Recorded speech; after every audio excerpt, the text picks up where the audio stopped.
다 함께 참여 기도를 드리면서 하나님 앞에 예배 드리겠습니다. 기도하겠습니다. 하나님 아버지, 우리가 이 땅을 살면서 하나님의 영광을 늘 묵상하고 주의 뜻을 생각하지만 시대를 관통하는 하나님의 뜻을 우리가 잘 알지 못할 때도 많이 있습니다. 하나님, 그럼에도 불구하고 우리가 포장이나 외적인 것보다는 본질적인 것에 더욱더 관심을 가질 수 있게 도와주시고, 그래서 우리에게 분별력을 더해 주셔서 어떻게 예수님을 바르게 잘 믿을까 늘 기도하면서 살게 은혜 베풀어 주시옵소서. 하나님, 마스크를 쓰고 전도의 문이 막히고 경제활동하기가 참으로 버거운 시대에 살고 있지만 정신은 바짝 차리고 주만 바라볼 수 있게 은혜를 더하여 주시옵소서. 지난 일주일 동안에도 하나님과 이웃과 우리 스스로를 돌이켜볼 때 허물되고 부족된 것이 많이 있었습니다. 이 시간 하나씩 하나님께 회개합니다. 하나님께 회개할 때 화해가 되게 하시고 다시 회복이 되어지도록 하나님 은혜 베풀어 주시옵소서.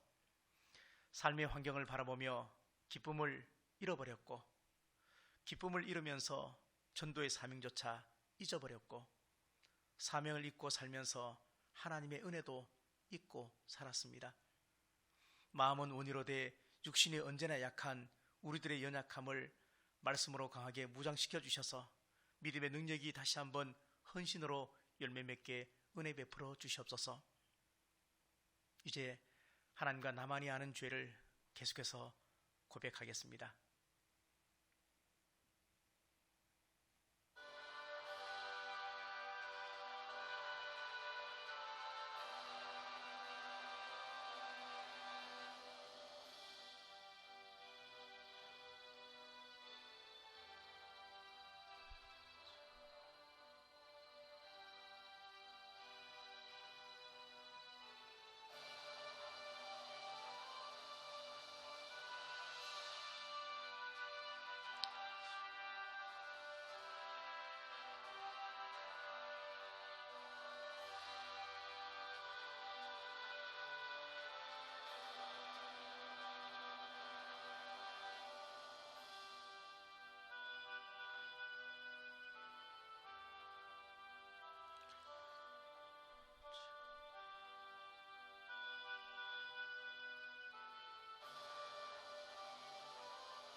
여기 우리 하나님의 용서와 사랑의 말씀이 있습니다. 예레미야 4장 14절 말씀입니다. 내 마음의 악을 씻어버리라. 그리하면 구원을 얻으리라. 그러므로 그리스도 예수 안에 있는 자에게는 결코 정죄함이 없나니 이는 그리스도 예수 안에 있는 생명의 성령의 법이 죄와 사망의 법에서 너를 해방하였음이라. 아멘. 사도신경으로 다 함께 신앙 고백하겠습니다. 나는 전능하신 아버지 하나님 천지의 창조주를 믿습니다. 나는 그의 유일하신 아들 우리 주 예수 그리스도를 믿습니다. 그는 성령으로 잉태되어 동정녀 마리아에게서 나시고 본디오 빌라도에게 고난을 받아 십자가에 못 박혀 죽으시고 장사된 지 사흘 만에 죽은 자 가운데서 다시 살아나셨으며 하늘에 오르시어 전능하신 아버지 하나님 우편에 앉아 계시다가 거기로부터 살아있는 자와 죽은 자를 심판하러 오십니다. 나는 성령을 믿으며 거룩한 공교회와 성도의 교제와 죄를 용서받는 것과 몸의 부활과 영생을 믿습니다. 아멘. 이 시간 우리 예배를 위해서 유진 집사님 나오셔서 기도하도록 하겠습니다.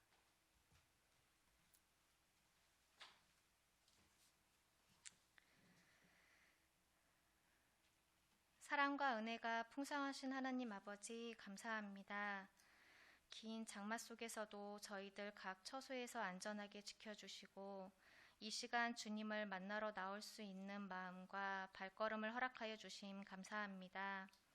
하루를 보내며 다른 것보다 주님을 생각하는 마음이 더 커지려 생각을 품고 살지만 순간마다 주님보단 내 시간과 내 일이 먼저였고 마냥 재미있는 것과 세상의 것들을 즐기며 쫓아다닌 것은 아니었는지 생각해 보니 주님 이 시간을 통해 저희들의 바르지 못한 모습 용서하여 주시옵소서. 주님, 교회를 위해 기도합니다. 잠시나마 일상의 시간으로 돌아가 마음껏 예배드리며 찬양할 수 있음에 행복한 시간들을 보냈는데 그 시간도 잠시 뒤로 한 채 또 한 번의 멈춤이 찾아왔습니다. 주님, 그럼에도 불구하고 저희들 기도가 멈추지 않게 하시고 예배가 멈추지 않게 붙들어 주시옵소서. 주님을 믿는 모든 성도들 예배를 통해 기쁨을 누리며 살기 원하고 바랍니다. 내게 능력 주시는 자 안에서 내가 모든 것을 할 수 있다고 말씀하신 것과 같이 어떤 고난이 온다 할지라도 주님만을 붙들고 담대하게 나아가길 원하오니 주님 함께 동행하여 주시옵소서. 하나님과 영혼을 그리고 교회를 생각하는 마음이 먼저인 성도들 되게 해주시고 하나님의 마음을 품고 바른 신앙 안에 세워져 이 땅을 살아가는 주님의 백성들 되게 해주시옵소서. 주님, 이 나라를 위해 기도합니다. 긴 장마로 인하여 인명피해와 삶의 터전을 잃은 사람들이 많습니다. 일일이 찾아가 주셔서 위로하여 주시고 많은 사람들 도움 속에 위로를 받고 힘을 내고 있지만 그 중심에 하나님이 계심을 알게 하시고 깨닫게 인도하여 주시옵소서. 차별금지법을 어떻게 해서든 통과시키려는 사람들의 마음을 만지시사 깨닫게 하셔서 무엇이 옳고 그름인지 알게 하여 주시옵소서. 주님, 말씀을 듣는 첫 시간입니다. 영상으로 드려지는 예배이지만 전심을 다하여 드려지게 하시고 매일 말씀을 준비하시는 목사님 기억하여 주시사 건강을 허락하여 주시고 아픈 부위가 하루속히 낫길 기도하오니 주님 언제나 붙들어 주시옵소서. 말씀을 듣는 모든 성도들 영의 양식을 잘 받아먹고 소화시키며 각자의 삶에 적용시키며 그 말씀대로 살아가게 해 주시옵소서. 이 시간도 언제나 동행하여 주실 줄 믿사오며 살아계신 예수님의 이름으로 기도드립니다. 아멘.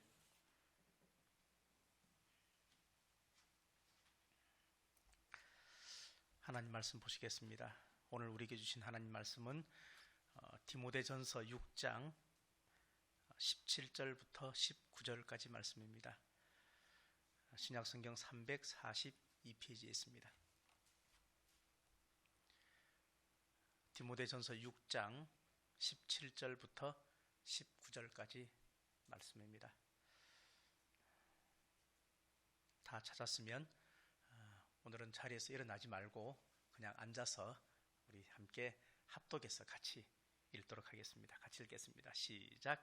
내가 이 세대에서 부한 자들을 명하여 마음을 높이지 말고 정함이 없는 재물에 소망을 두지 말고 오직 우리에게 모든 것을 후히 주사 누리게 하시는 하나님께 두며 선을 행하고 선한 사업을 많이 하고 나누어 주기를 좋아하며 너그러운 자가 되게 하라. 이것이 장래에 자기를 위하여 좋은 터를 쌓아 참된 생명을 취하는 것이니라. 아멘. 교회 소식입니다.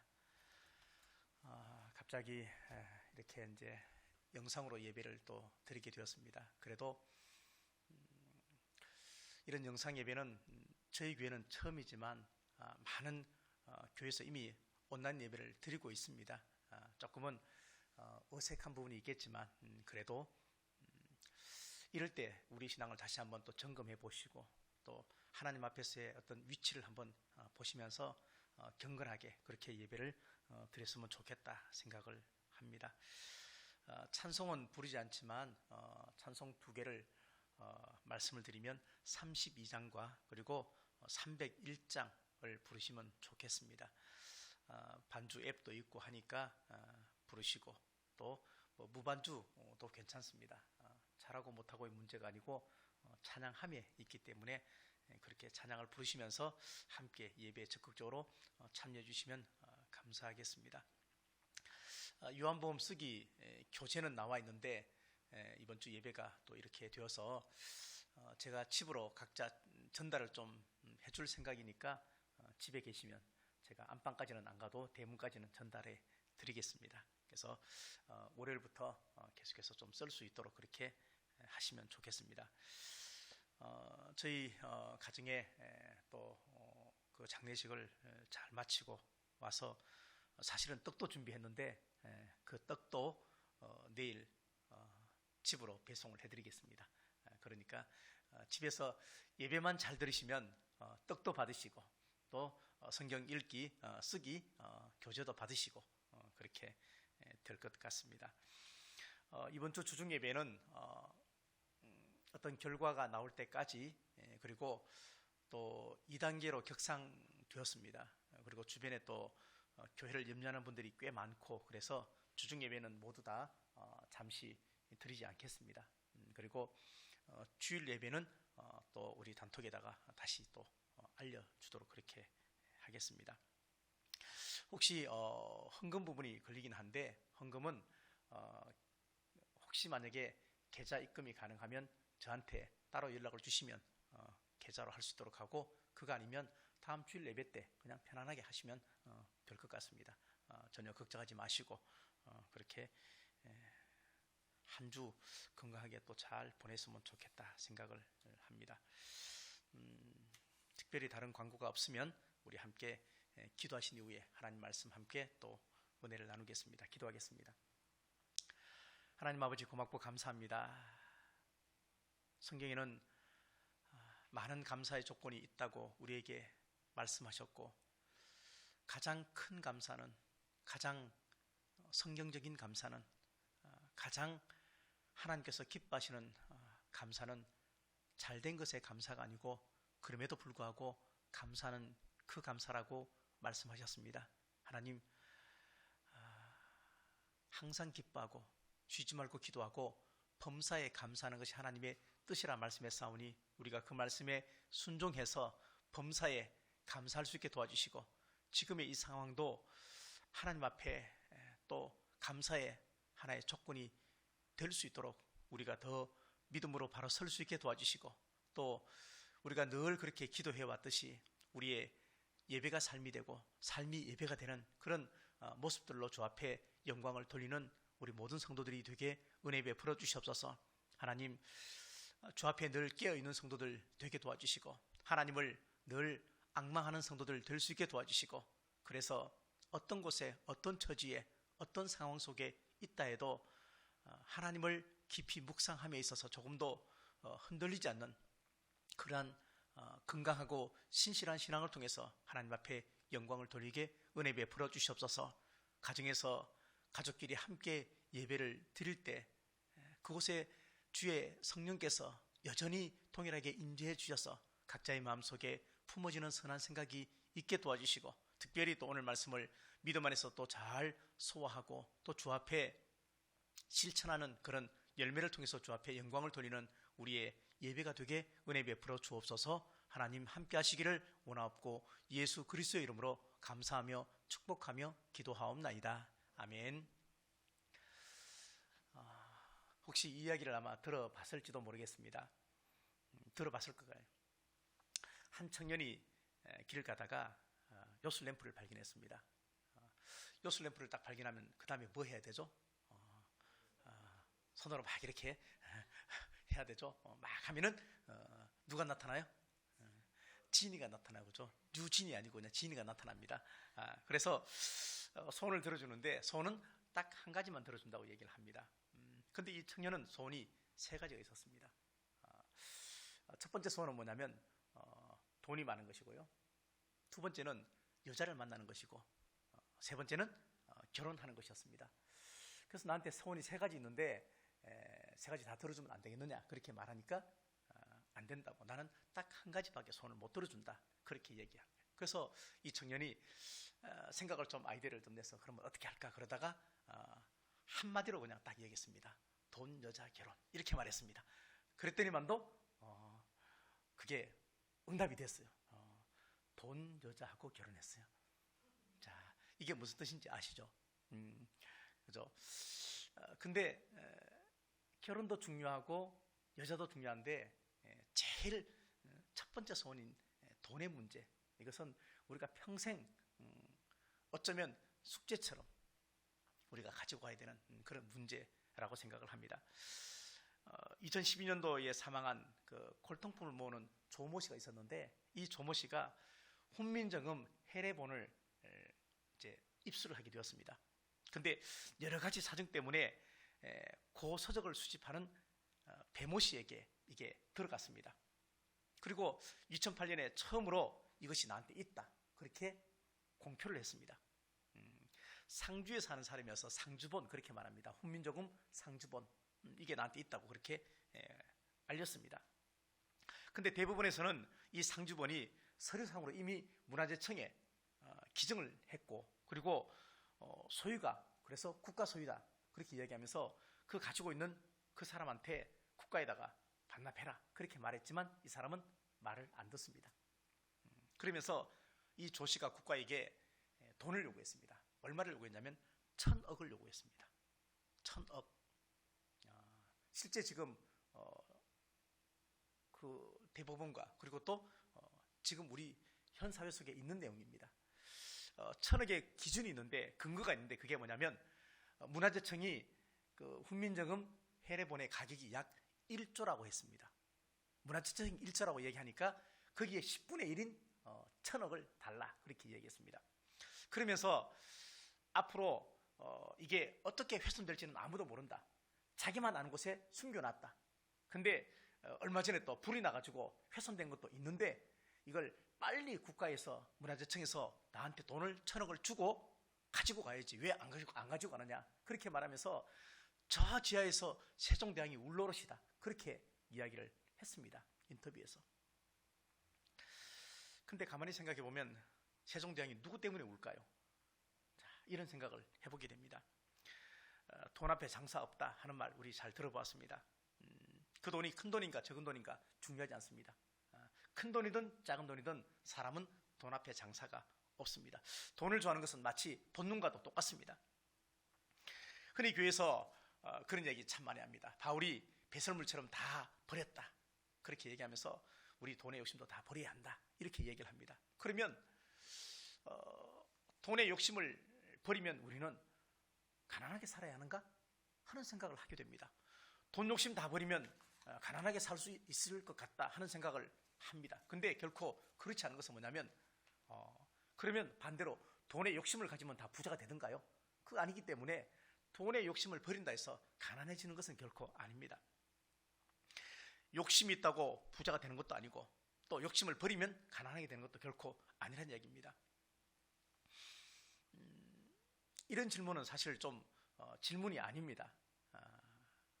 여러분은 돈을 좋아하십니까? 이 질문은 질문이 아닙니다. 그죠? 왜냐하면 이거는 질문의 가치가 없습니다. 다 돈을 좋아하고 그 다음에 저도 돈을 좋아합니다. 근데 돈을 좋아하긴 하지만 돈을 사랑하지는 않습니다. 사람들이 왜 돈을 좋아할까요? 돈의 힘을 믿기 때문에 그렇습니다. 돈이 많으면 편하게 살고, 돈이 없으면 불편하게 산다는 것, 그 정도는 다 알고 있습니다. 돈이 많으면 사람 대접을 받고, 돈이 없으니까 사람 대접 못 받고, 이런 것도 조금은 알 수가 있습니다. 근데 결정적으로 돈을 가지고 있는 사람들이 하는 공통적인 얘기가 뭐냐면 돈이 결코 행복을 주지는 않는다 하는 것입니다. 근데 돈이 없는 사람은 돈을 가지면 행복하다고 착각하고 있습니다. 여기에 괴리감이 있다는 얘기입니다. 성경은 그렇게 말합니다. 돈은 모든 염려의 뿌리다, 그렇게 말합니다. 이 말은 뭐냐면 돈에 대한 욕심을 버리지 않는 한, 돈에 대한 욕심을 가지고 있으면 평생 염려 속에 살아간다는 얘기입니다. 돈이 많은 사람이 돈에 대해서 염려해도 평생 염려 속에 살아가고, 돈이 없는 사람도 돈에 대해서 염려하면 평생 걱정 속에 살아간다는 얘기입니다. 성경은 우리에게 아주 깜짝 놀랄 만한 이야기를 하고 있습니다. 부자가 천국에 들어가는 것은 낙타가 바늘귀에 들어가는 것보다 더 어렵다, 그렇게 이야기를 합니다. 그러면서 부자들에게 울고 통곡하라, 그렇게 말합니다. 누가복음 12장 15절 말씀 보니까 삼가 모든 탐심을 버려야 한다, 그렇게 말을 하고 있습니다. 성경은 부자들에게 어리석은 자라고 그렇게 말합니다. 어리석다, 이 말을 원어를 찾아가 보니까 생각이 없는 사람이다, 그런 뜻입니다. 그래서 부자들에게 이 생각이 없는 사람아, 그런 뜻입니다. 그러면서 15절 이하의 말씀 보니까 사람의 생명이 그 소유의 넉넉함에 있지 아니하다, 그렇게 말씀합니다. 돈은 여러 가지 기능이 있습니다. 돈의 첫 번째 기능은 교환입니다. 두 번째는 저장의 기능이 있습니다.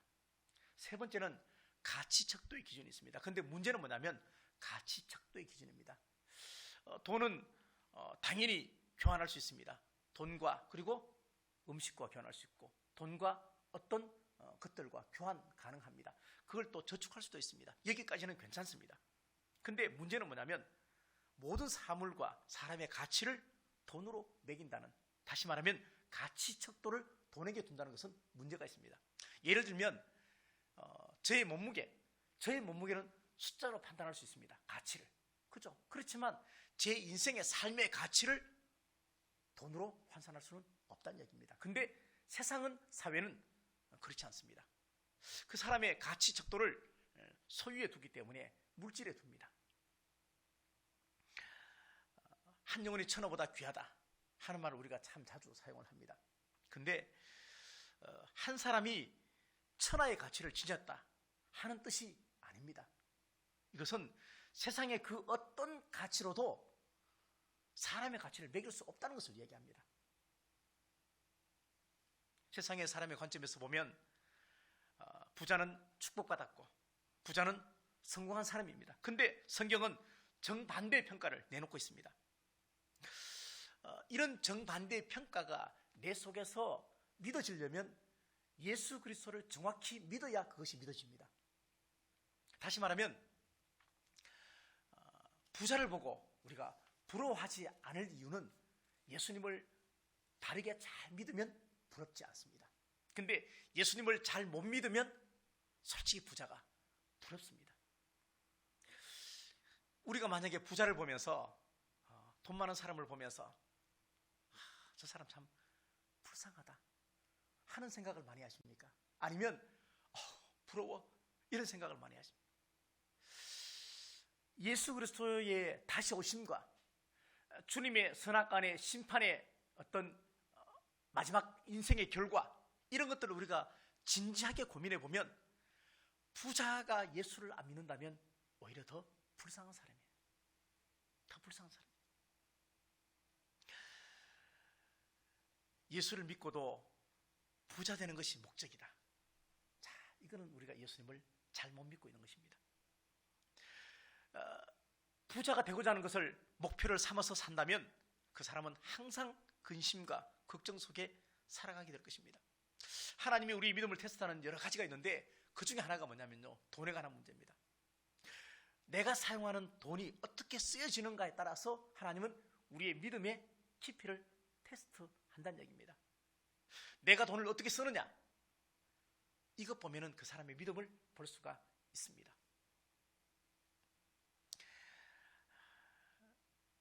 세상에는 세 종류의 사람이 있다고 얘기를 합니다.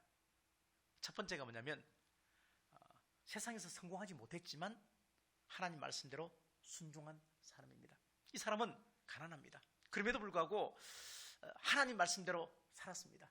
내가 비록 부자가 못 되었지만, 그러나 내가 가난하지만 그럼에도 불구하고 하나님 말씀대로 살았던 사람은 성경적으로 보면 성공한 사람입니다. 만약에 하나님이 살아계시지 않고 예수님이 다시 오시지 않고 그렇다면 이 사람은 바보죠. 그러겠죠. 그렇지만 예수님이 살아계시고 하나님이 살아계신 것을 정말로 믿는다면, 그게 사실이라면 혹여 내가 가난해도 말씀에 순종하는 삶이 훨씬 더 건강한 삶이고 그것이 성공한 사람이라는 얘기입니다. 하나님 말씀대로 살았으면 실패하고 부자가 못됐다 해도 그것은 절대 잘못한 것이 아니라는 얘기입니다. 두 번째는 하나님 말씀대로 살았고 부자가 된 사람이 있습니다. 이 사람은 정말로 땡큐입니다. 그렇죠? 하나님 말씀대로 살았고 부자도 됐어요. 다 우리가 원하는 바예요. 근데 이 사람은 또 이것만 좋아할 것은 아닙니다. 왜냐하면 하나님 말씀대로 살았기 때문에 하나님이 상을 주신 것이 물질입니다. 그러면 그 다음이 중요합니다. 다시 말하면 하나님 말씀에 순종해서 내가 부자가 되었고 물질의 복을 받았으면 이 물질을 내가 어떻게 사용할 것인가가 더 중요합니다.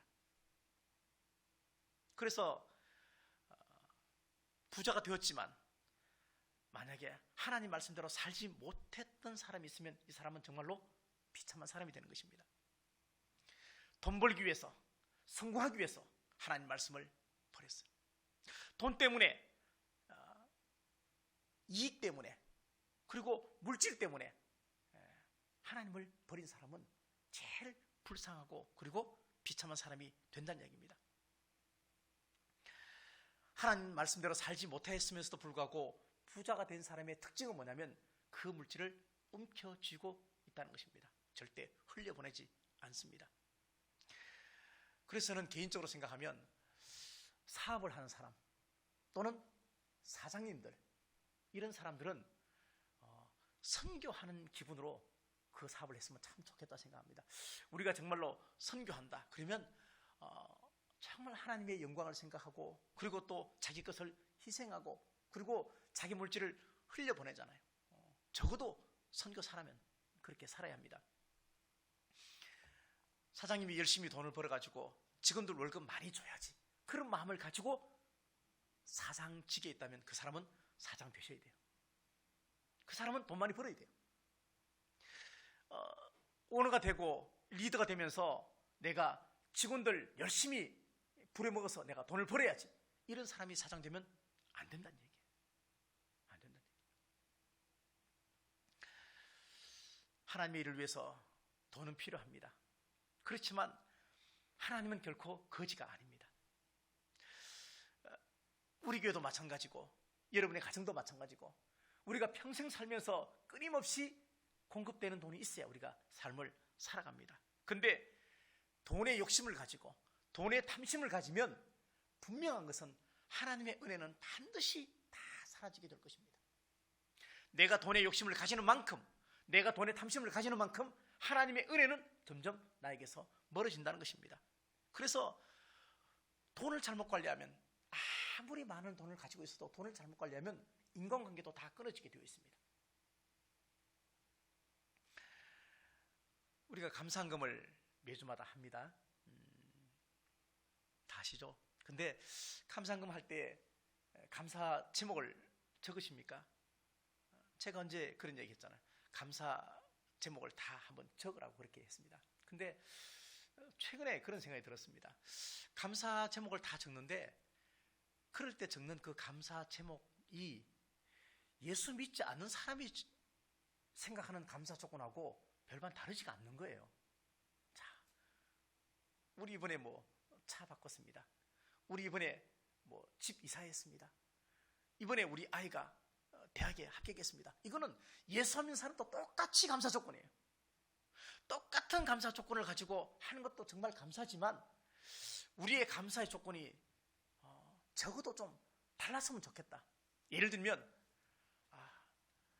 교회 근처로 이사 갔더니만도 좀 손해봤네? 그래도 감사합니다.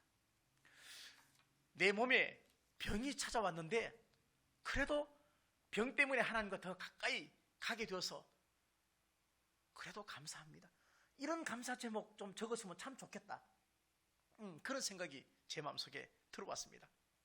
무엇을 말하고자 하는 것이냐면 돈이 많을 때, 부자가 되었을 때도 신앙을 어떻게 지켜나갈 것인가, 돈이 적고 가난해도 내가 신앙을 어떻게 지켜나갈 것인가 하는 것입니다. 중요한 것은 돈이 아니고 믿음이라는 얘기입니다. 돈은 교묘하게 사람을 속이는 거짓 축복입니다. 여기에 함정에 걸려들면 안 된다는 얘기입니다. 물론 세상은, 또 세상의 가치는 내가 얼마만큼 부자인가, 내가 어떤 차를 몰고 다니는가, 내가 어떤 집에 사는가, 이것을 가지고 세상은 우리를 가치 판단을 합니다. 그러나 공평하신 하나님은 우리가 부자냐 가난하냐 이거 가지고 전혀 우리의 구원의 조건에 이것을 포함시키지 않았습니다. 내가 얼마만큼 믿음이 부유하냐, 믿음이 크냐, 믿음이 있느냐, 여기에 예수님은 구원의 조건을 달아 놓았다는 얘기입니다. 초대교회 성도들이 참 유무상통하면서 자신의 재산을 다 팔아서 이렇게 교회에다가 바치기도 하고 그랬습니다. 바나바도 있고 그랬습니다. 물론 여기에 여러 가지 취약한 부분도 없지 않아 있었습니다. 근데 성경을 자세히 보면 그렇게 재산을 팔아가지고 사도 앞에 사도에게 주었다라고 말하지 않습니다. 성경을 자세히 보면요, 사도들 발 앞에 두었다 그렇게 말했습니다. 내가 재산을 팔았어요. 땅을 팔았어요. 그 물질이잖아. 그 돈을 사도에게 직접 주면 사도가 얼마나 좋아하겠습니까? 근데 그것을 사도에게 주지 않고 사도들 발 앞에 두었다 그렇게 이야기를 하고 있습니다. 우리가 신앙생활을 한다는 것에 옳은 정의, 바른 정의는 내가 관계하는 모든 것, 내가 만나는 모든 사람들의 위치를 어디에 두느냐 하는 것이 상당히 중요합니다. 위치를 어디다 두느냐. 하나님은 우리의 머리 위에 두어야 합니다. 사람은 어떤 사람이든 공평하게 내 앞에 두어야 합니다. 물질은 아무리 물질의 양이 많아도 발 밑에 두어야 합니다. 근데 세상은 거꾸로 하죠. 어떻게? 물질을 머리 위에 두는 거죠. 그죠? 사람은 발 밑에 두는 것이죠. 물질이든 사람이든 하나님이든 어떤 위치에 두느냐에 따라서 우리 신앙의 건강함이 드러난다는 얘기입니다. 부자 청년이 예수님에게 와가지고 내가 어떻게 하면 영생을 얻을 수 있습니까? 라고 물어봤을 때 예수님께 뭐라고 말했습니까? 너의 모든 소유를 가난한 자에게 다 주라 그렇게 말했습니다. 이 부자 청년은 근심이 되어서 다시 돌아갔습니다. 이 부자 청년이 만난 사람이 누굽니까? 현인을 만났습니까? 교수를 만났습니까? 아니잖아요. 만유의 주제이신 예수 그리스도를 만났습니다. 근데 예수님께서 하시는 그 대답을, 그 말씀을 수용하지 못했습니다. 받아들이지 못했습니다. 이 말은 뭐냐면 물질을 머리 위에 두었는데 여전히 물질을 머리 위에 두었기 때문에 근심하고 갔다는 얘기입니다. 우리의 문제는 모든 것, 매사의 위치를 얼마만큼 바르게 두느냐 여기에 달려 있습니다. 땅의 것에서의 위치가 바뀌면 하늘의 위치도 바뀝니다. 영적인 질서가 바뀌어지면 우리의 구원의 문제도 점점 멀어지게 되어 있습니다. 창세기 3장에 보면 아담과 하와가 범죄했습니다. 그죠? 성경이 그렇게 말합니다. 뭐라고 말하냐? 뱀이 유혹할 때 하나님과 같이 된다 그렇게 말했습니다. 하나님과 같이 된다. 우리가 평생 잊지 말아야 할 한 말씀이 있는데 그것은 뭐냐면요, 하나님은 하나님이고 사람은 사람이에요. 우리에게 탐심이 있다는 것은, 우리에게 욕심이 있다는 것은 뭐냐면 이 경계선을 허무는 거예요. 아담과 하와가 왜 하나님과 같이 되려는 욕심이 있었어요. 그죠? 경계를 넘어갔어요. 그러면서 그는 범죄하게 되었다는 얘기입니다. 오늘 본문이 주는 교훈은 세 가지입니다. 첫 번째, 물질은 높여야 할 만큼 가치가 있는 것은 아니다. 물질이 참 좋지만, 돈을 좋아하지만 그 물질과 돈이 아주 높여야 할 만큼 가치가 있는 것은 아니다 하는 것입니다. 왜냐하면 부자가 되면 우리의 마음이 높아질 염려가 있어요. 그죠? 부자가 되기 전에 사람이 다 겸손한데 조금 돈을 벌고 대박 딱 치면 그다음부터 사람이 마음이 딱 교만해져요. 그죠? 그래서 부한자에게 하는 말이 뭐냐면요, 부자가 되면 너희 마음을 높이지 말라 그렇게 말하는 거예요. 마음부터 교만해지는 거예요. 재물에 대해서 오늘 성경은 그렇게 말합니다. 정함이 없다 그렇게 말합니다. 정함이 없다. 이것을 원어를 찾아가 보니까 믿을 것이 못 된다 하는 것입니다. 물질은 절대 믿을 것이 못 된다는 얘기입니다. 영어 성경에 보니까 uncertain 이렇게 말합니다. 이것은 뭐냐면 불확실하다 그런 뜻이에요. 내가 물질을 아무리 가지고 있어도 이것은 물질을 믿을 게 못 된다는 얘기예요. 물질에게도 문제가 생길 수 있고 나한테도 문제가 생길 수 있어. 하나도 물질 때문에 마음을 편안히 할 수 없다는 얘기입니다. 그것은 당연히 성경에 보니까 부자 보면 알잖아요. 부자와 거지나사를 보면 알잖아요. 돈에 대해서 무장해제하면, 다시 말하면 돈에 대해서 욕심을 가지면 믿음에서 떠날 염려가 반드시 있습니다. 그래서 코튼 메이더라는 사람이 있습니다. 코튼 매도 이 사람이 이렇게 말했습니다. 종교라는 어머니는 번영이라는 딸을 낳고 그리고 잠시 뒤에 그 딸은 그 어머니를 잡아먹는다. 이해를 잘 못하는 눈빛이네. 자, 보세요. 종교라는 어머니는 번영이라는 딸을 낳고 그리고 잠시 뒤에 그 번영이라는 딸은 그 어머니를 잡아먹는다. 이것은 하나님에게 부자 되게 해달라고 그렇게 기도해서 하나님께서 부자 되게 해줬어. 나중에 부자 되게 해준 그 하나님을 떠난다는 얘기예요. 이거는 아주 위험하고 우리에게 아주 메시지를 주는 그런 말입니다. 우리가 정상적인 신앙생활을 하고요, 그 다음에 성실하게 살면 반드시 사는데 별 문제가 없습니다. 큰 부자가 되지 않을지 모르겠지만 그러나 먹고 사는 문제에 대해서 적어도 자족하는 마음에 대해서는 성경은 분명히 허락을 해줬습니다. 부자가 되고 모든 것을 다 얻었다 그렇게 생각하면 절대 못 산다는 얘기입니다. 왜? 그 부도 하나님이 어느 날 하루아침에 다 풀어버릴 수도 있고 그 다음에 그 부를 그냥 그대로 부를 두고도 하나님이 나를 데리고 가면 우리는 아무것도 그런 존재가 됩니다. 돈으로 살 수 없는 것들 많이 있잖아요, 그죠? 책 제목이 뭐냐면 돈으로 살 수 없는 것들입니다. 근데 그 책에 이런 내용이 있습니다. 친구집에 방문을 했는데 그 친구집에 가보니까 그 친구집에 마침 친척 할아버지가 와 있는 거예요. 그 친척 할아버지가 와 있는데 친척 할아버지가 그 집에 있는 그 딸에게, 딸이죠. 그러니까 딸인데 5살짜리 딸이에요. 자기 친구의 딸이니까 그 친척 할아버지는 나이가 많겠죠. 그 5살짜리 그 딸에게 5만 원짜리 하나를 이렇게 내면서 일로 와, 나한테 뽀뽀하면 이거 줄게 이렇게 말하는 거예요. 견이도 목사님한테 뽀뽀하는데 돈 가지고 유혹은 안 한다, 그지? 근데 그 5살짜리 아이에게 친척이니까 야 뽀뽀하면 내가 돈 줄게 이렇게 그냥 용돈 좀 주려고 했는데 그 엄마가 깜짝 놀라면서 안 돼! 그렇게 말하는 거예요. 뽀뽀하면 안 돼! 그렇게 말하는 거예요. 다들 깜짝 놀랐어요. 당황했어요. 그렇게 할 수 있는데 왜? 그런 생각인데 그 어머니가 이렇게 말하는 거예요. 아이에게 뽀뽀를 하면 돈을 벌 수 있다는 생각을 가르치면 안 됩니다. 그렇게 말하는 거예요. 아이에게 뽀뽀하면 돈을 벌 수 있다는 생각으로 그 생각을 가르쳐주면 안 됩니다. 이것은 아주 깊이가 있는 말이잖아요.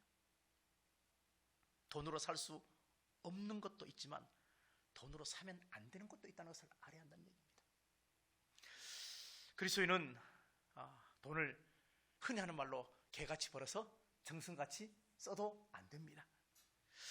돈이 생각보다 높은 가치 있다고 생각하시면 안 된다는 얘기입니다. 두 번째, 그렇다고 돈을 너무 가치가 없다고 생각해도 안 됩니다. 왜? 그 돈을 누가 주셨습니까? 하나님이 주셨어요. 하나님이 나에게 물질을 주셨어요. 하나님이 나에게 경제적인 능력을 주셨어요. 하나님께서 물질을 통해서 누리도록 하셨어. 그러면 물질을 너무 내려보게 되면 주신 하나님을 또 그렇게 보는 게 되잖아요. 재물을 통해서 풍요를 누리는 것은 죄가 아닙니다. 근데 우리가 한 가지 생각해 볼 것은 뭐냐면 예수 그리스도를 생각해 봐야 됩니다. 예수님은 머리 둘 곳도 없이 가난하게 사셨습니다. 부자이신 예수님께서 하늘 보좌를 버리시고 이 땅에 낮고 낮은 목수의 아들로 오셨습니다. 이거는 스스로 낮아지셨습니다. 근데 성경 말씀 보니까 고린도후서 8장 9절 말씀 보니까 우리를 부유하게 해주기 위해서 예수님이 스스로 낮아지셨다. 그렇게 말씀하셨어요. 그러니까 우리가 부자가 된 것은 내가 노력해서 부자가 된 것이 아니고 예수님께서 나를 부유하게 해주셨다는 것입니다. 해주셨다는 것입니다. 이것은 마치 부모가 자식이 정말로 잘 되기를 바라면서 희생하는 것과 비슷합니다. 어떤 분이 돈에 관한 책을 쓰는데 책 제목을 정하기가 상당히 어려웠습니다. 그래서 어떤 책 제목을 할까 하다가 이렇게 정했습니다. 예수님 다음으로 돈이 좋아요. 그렇게 정했어요.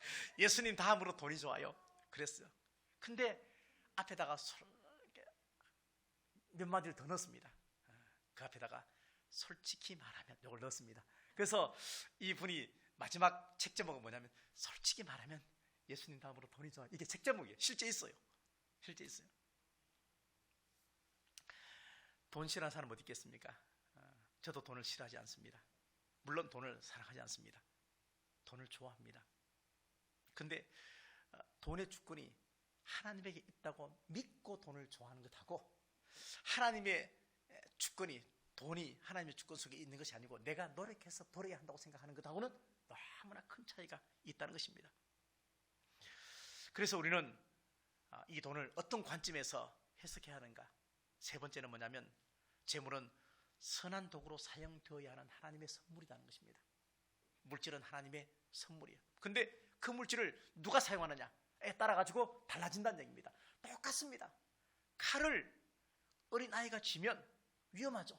칼을 강도가 쥐면 죽이는 것이죠. 근데 칼을 의사가 쥐면 생명을 살리는 것입니다. 물질을 가지고 있는데 그 물질을 어떻게 사용하느냐에 따라서 이것이 선물이 될 수도 있고 선한 것이 될 수도 있고 그리고 악한 것이 될 수도 있다는 이야기입니다. 선을 행하고 선한 사업을 하고 그리고 나누어 주기를 좋아하고 너그러운 자가 되라 그렇게 말합니다. 가진 물질을 가지고 나를 높이는 데 사용하지 말고 상대방과 이웃과 공동체와 그리고 하나님을 위해서 사용하면 그 사람은 오늘 마지막 말씀과 같이 생명의 털을 닦아놓는 사람과 똑같다 그렇게 얘기를 합니다. 돈에 관한 설교 중에서 아주 유명한 설교가 있는데 그게 뭐냐면 감리교 창시자인 요한 웨슬리가 했던 설교입니다. 이렇게 말했습니다. 할 수 있는 대로 돈을 많이 벌어라 그렇게 말합니다. Gain all you can 그렇게 말합니다. Gain all you can 할 수 있는 돈 많이 벌어라. 두 번째, 할 수 있는 대로 돈을 많이 저축해라. Save all you can 돈을 많이 저축해라. 세 번째가 뭐냐면 할 수 있는 대로 돈을 다 나누어 주어라. Give all you can 그렇게 말합니다. 자, 첫 번째 많이 벌어라. 아멘. 많이 저축해라. 아멘. 다 나누어 줘라. 노멘. 이건 안 되는 거예요. 그죠? 첫 번째, 두 번째 되는데 세 번째가 안 되는 거예요. 근데 성경은 예수님은 우리에게 세 번째를 하라 그래요. 첫 번째, 많이 모으지 않아도 괜찮다고 말해요. 두 번째, 저축 많이 안 해도 괜찮다고 그래요. 근데 내가 가진 것 중에서 나누어라 그렇게 말해요. 세 번째를 말하는 거예요. 누가복음 6장 38절 말씀 보니까 주라 그리하면 너에게 줄 것이니 곧 후이되어 누르고 흔들어 넘치도록 하여 너에게 안겨주리라 그렇게 말합니다. 명령은 한 가지예요. 그냥 주라 그렇게 말해요. 그 다음에 약속은 여러 가지 있습니다. 후이 주고 그 다음에 흔들어 주고 그 다음에 넘치도록 주고 그 다음에 너에게 또 그냥 툭 던져주는 게 아니고 안겨준다 그렇게 말해요. 안겨준다. 이게 하나님의 약속이라는 얘기입니다.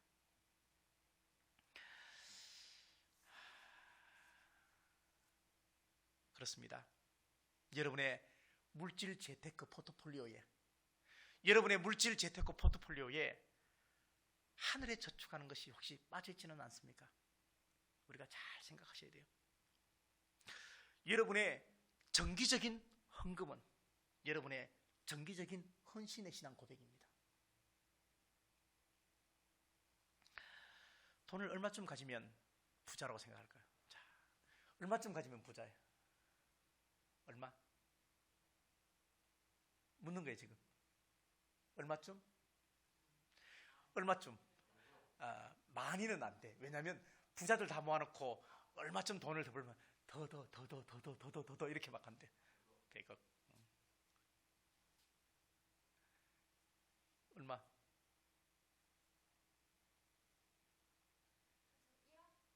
둘이 합쳐서 101억이야? 얼마예요? 이건 뭐 그냥 물어보는 건데 뭐 잘 어렵지 않은데 20, 30억. 도시에 사는 40, 50대 정도의 중년층들한테 물어봤어요. 얼마면 도대체 부자라는 소리를 들을까? 평균 설문에서 20억이라 그랬어요. 내가 한 20억 정도만 있으면 그래도 부자 소리 들을 수 있다. 그 정도 생각했어요. 100억은 욕심이에요. 자, 그 다음에 그 다음에 40, 50대의 농촌에 가서 물어봤더니만도 2천만 원 현금만 있으면 자기는 부자로 2천만 원 현금. 이게 참 너무나 차이가 있죠. 우리나라 근대사에 보면요, 정말 창피한 것이 참 많이 있어요. 우리는 잘 몰라요. 근데 근대사를 공부하고 그 다음에 요즘 TV에 보면은 여러 가지 이제 이렇게 근대사를 잘 풀이해주는 프로그램들이 많이 있는데 거기에 보니까 이렇게 돼 있더라고요. 천안에 가면은 독립기념관 가보신 분들 안 가봐도 알 거예요, 그죠? 그 부지가 약 180만 평이에요. 엄청나게 크죠. 근데 그 180만 평 그 독립기념관을 지을 때 자재를 일본에서 가져왔어요. 그 자랑했어요. 물 건너왔다고. 웃기죠, 그죠? 이상하죠. 옛날에 학교가 모자라가지고 아마 우리 세대보다 윗세대 같은 경우는 학교가 모자라가지고 막 3부제 수업하고 한 반에 70명, 80명 뽀글뽀글하고 막 그랬어요, 그죠? 그럼 그때 국회의사당을 지었는데 180억을 들여서 국회의사당을 지었어요. 우리나라가 그렇게 했던 거예요.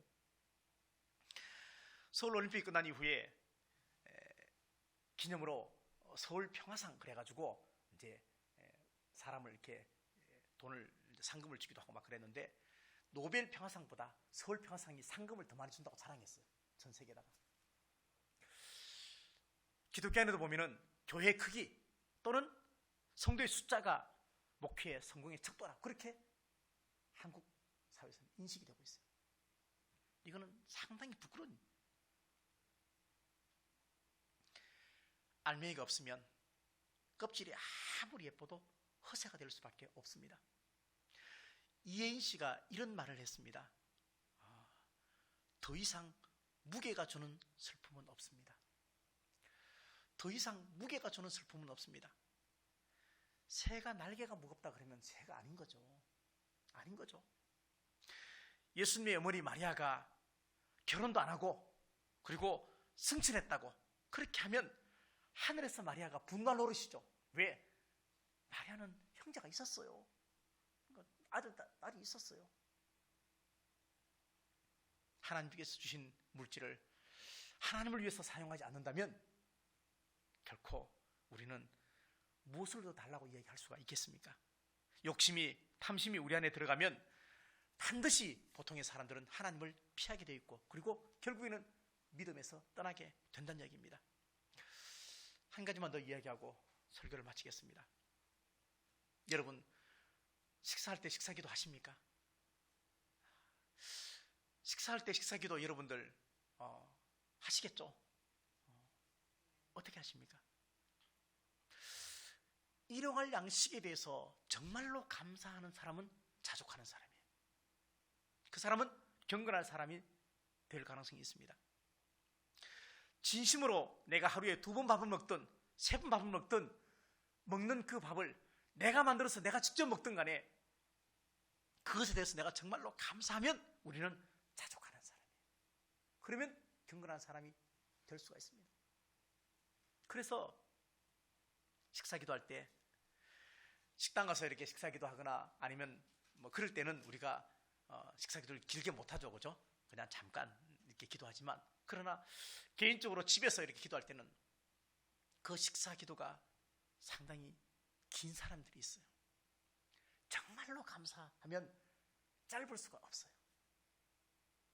정말로 오늘 일용할 양식에 대해서 감사하면, 자족하면, 욕심을 버리고 탐심을 버리면 경건한 사람이라면 식사기도가 아주 길어질 수 있다. 그렇게 생각을 합니다. 모든 것이 하나님의 소유입니다. 그렇죠?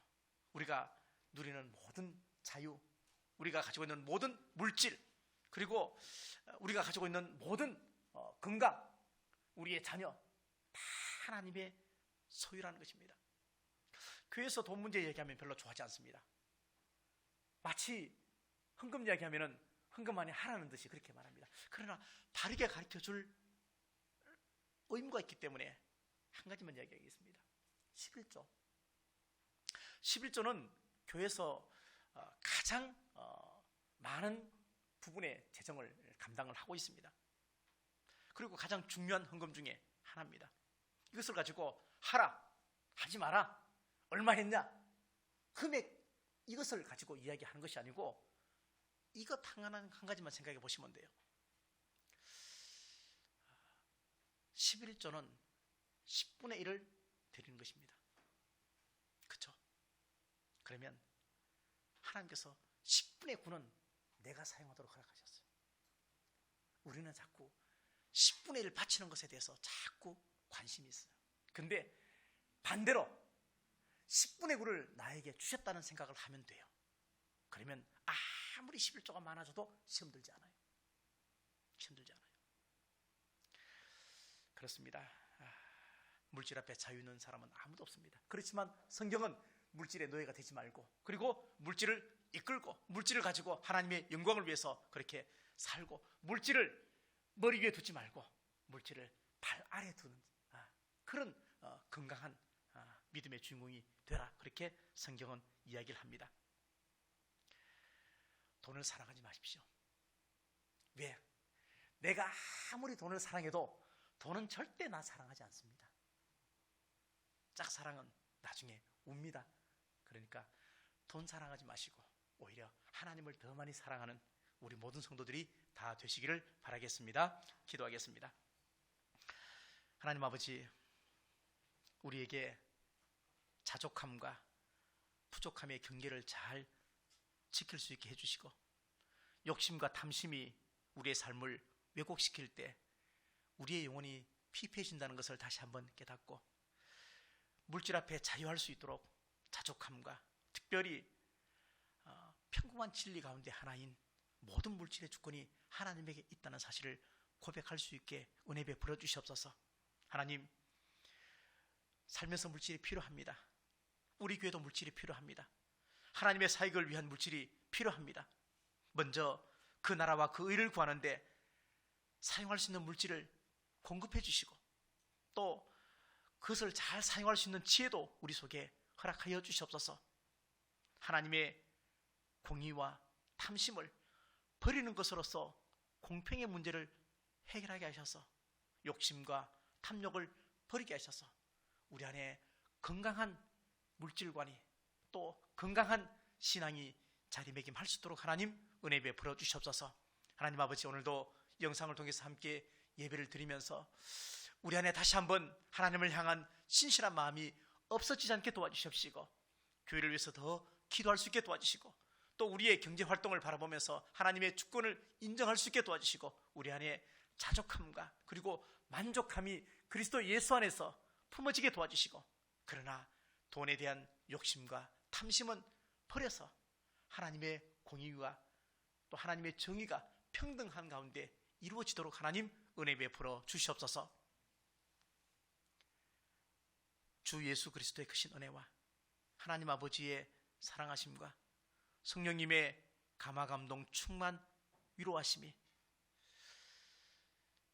죽을 수밖에 없는 우리 모두를 십자가 위에서 우리 대신 죽어주심으로 살려주신 그 예수 그리스도를 믿는 믿음 안에서 이제는 자족하며 건강한 물질관으로 하나님의 영광을 위해 살겠노라고 다짐하는 우리 모든 청지기들, 우리 모든 성도들 머리 위에 직업과 또 사업토와 사랑하는 자녀와 특별히 우리 교회 위에 지금부터 영원토록 함께 하시기를 간절히 축원하옵나이다.